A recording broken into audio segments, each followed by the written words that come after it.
Number 9. Nazi warplanes. During the fall of 1943, the British and the Germans engaged in a fierce battle for control of the Dodecanese Islands, which had been under Italian control since 1912. The fighting lasted for several days and ended with a German victory over the island of Leros. In 2003, a Luftwaffe transport plane was salvaged from the waters near the island and taken to the Hellenic Air Force Museum in Athens for preservation and display. It was a Junkers Ju-52 model aircraft, which served on virtually all World War II warfronts that the Germans fought on. A German soldier's remains were found inside the plane, and they were identified and sent back to his family. Authorities also found ammunition, personal belongings, and guns, which have since gone on display at the HAF Museum. The Ju-52 is also on display after undergoing an extensive preservation, and still bears the bullet holes from anti-aircraft guns that shot it down nearly 80 years ago. Another German plane, a Junkers Ju-87 Stuka, was also salvaged from the waters of Leros. The Stuka was a dive bomber and ground-attack aircraft that served its purpose well during the war's early stages, but it lost its air superiority before the end of the conflict and became the prime target among anti-aircraft operations and Allied fighter planes. Sources suggest that the Stuka recovered near Leros was likely shot down in October 1943 after taking off from Rhodos Island.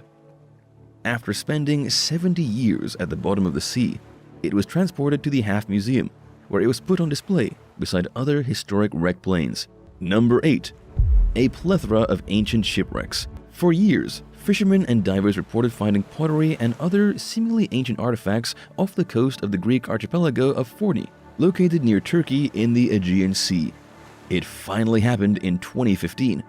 Marine archaeologists explored the area and found a lot more than they expected. During the team's very first dive, they found a late Roman-era shipwreck sitting in shallow water and surrounded by seagrass. And the discoveries kept coming, and by the end of the 13-day expedition, they had located 22 ancient wrecks, including some that are more than 2,500 years old. None of the vessels were scientifically documented at the time. Because most of the vessels were made of wood and deteriorated over time, very few traces of the vessels themselves remain. Divers identified wrecks by looking for other signs, like piles of lost cargo. Project co-director Peter Campbell told CBS News that the team hoped to find 3 or 4 wrecks and were pleasantly shocked to find more. He said that the number of hidden wrecks that have yet to be discovered near Forni is anyone's guess. The expedition only covered just 5% of Forni's coastline, meaning there are likely many more waiting to be found.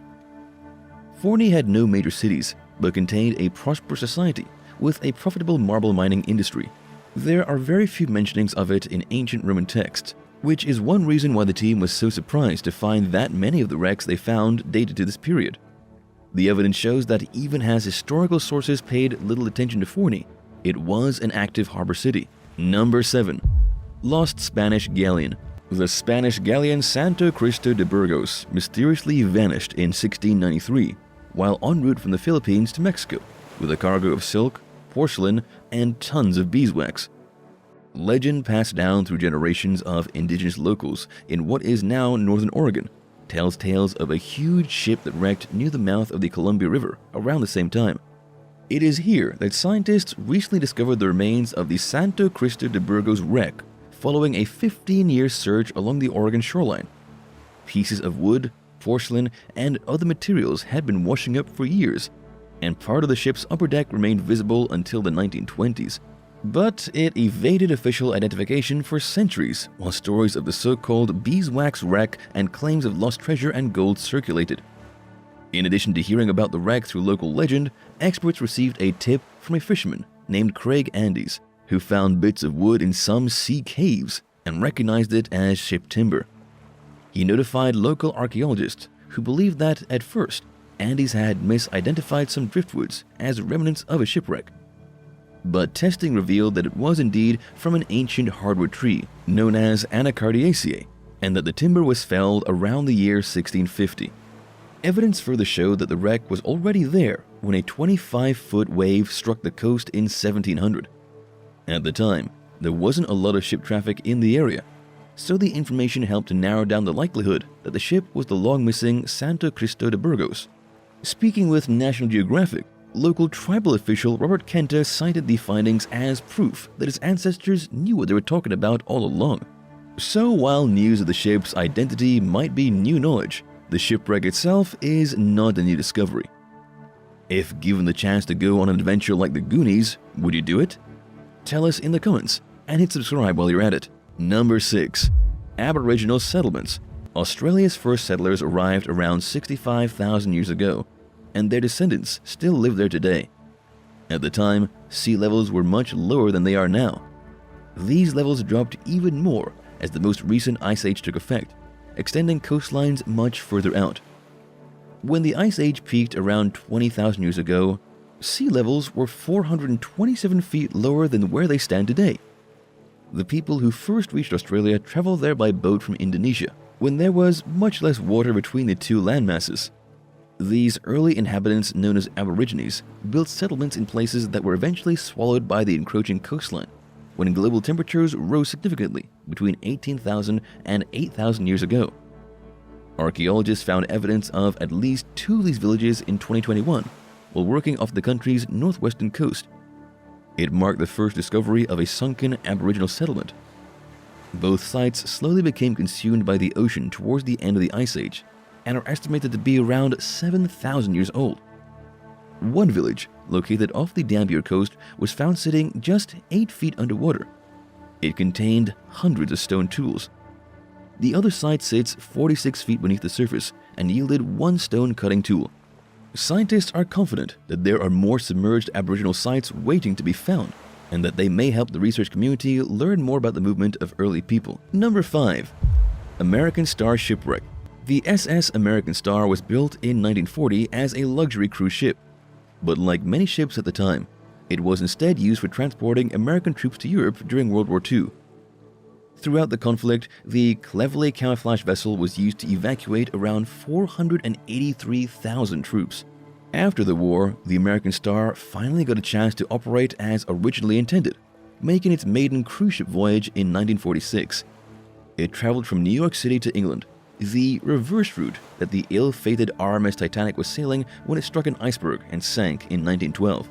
The vessel changed hands numerous times, underwent several renovations, and operated under various names over the years. But just like with any other ship, time eventually took its toll on the American Star, and it began falling into disrepair. It went 16 years without any maintenance, rendering its engines dead and useless. In 1993, a Thai company bought the ship for $2 million, with plans to turn it into an upscale floating hotel.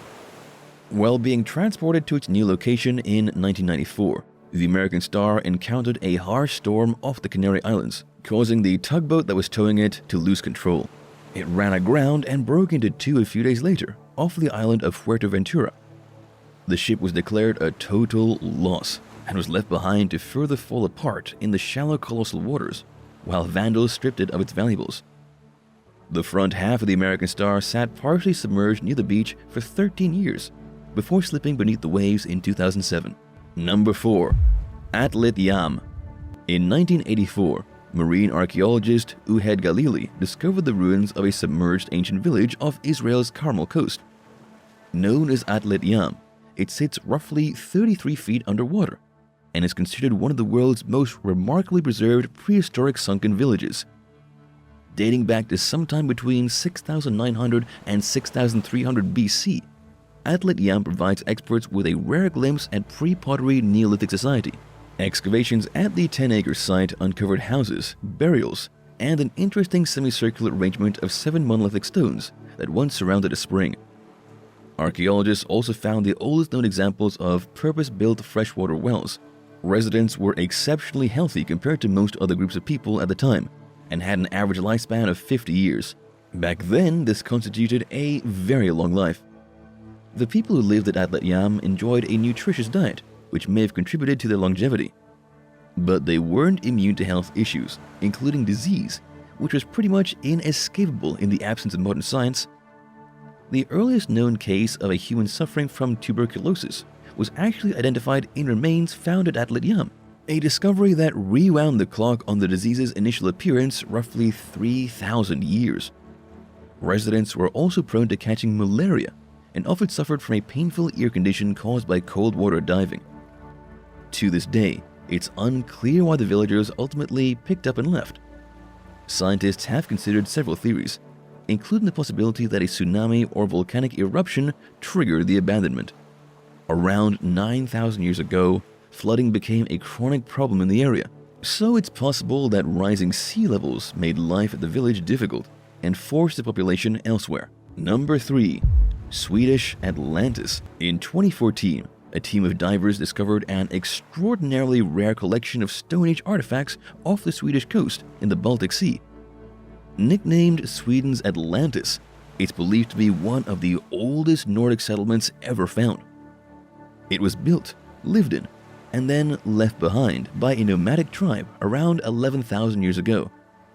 Archaeologists retrieved wood and flint tools, carvings, animal horns, ropes, and even the bones of an extinct cattle-like species, an ancestor of modern cattle known as an auroch. The objects owe their remarkable preservation to a black gel-like sediment called Atletia, which forms from decaying peat. They became encased in the substance shortly after they were submerged, and the lack of oxygen protected them from decay and disturbances. Shortly after the discovery, the team said that they also hoped to eventually find burials, which would qualify the site as an actual settlement, rather than a temporary camp that a group stayed at briefly while passing through. They were quick to point out that the nickname Swedish Atlantis is in no way meant to convey that the settlement has any connection to the fabled civilization that the Greek philosopher Plato wrote about. Most mainstream experts don't believe that Atlantis ever really existed, and it's simply a play on the concept of a civilization that sank into the sea. Number 2. Giannis D. The Giannis D was built in Japan in 1969 as the Shoyu Maru. It sailed under its original name until 1975, when it was sold and renamed the Marcos. A Greek shipping company bought the vessel and gave it its current name, the Giannis D, in 1980. The ship was traveling full speed ahead from Croatia to Jeddah, Saudi Arabia in 1983 with a load of timber when it crashed into a treacherous reef in the Suez Canal. The reef, known as Sha'ab Abu Nuhas, sits at the edge of an extremely busy shipping lane. It's well known among experienced sailors and presents on most maps, but it's difficult to spot, especially in the harsh sunlight, and it often goes unnoticed until it's too late, which is exactly what happened with the Giannis D. Today, the ship sits in 3 pieces on the northern end of the reef. Certain parts of the wreck are diveable, including the engine room, mess hall, and bridge.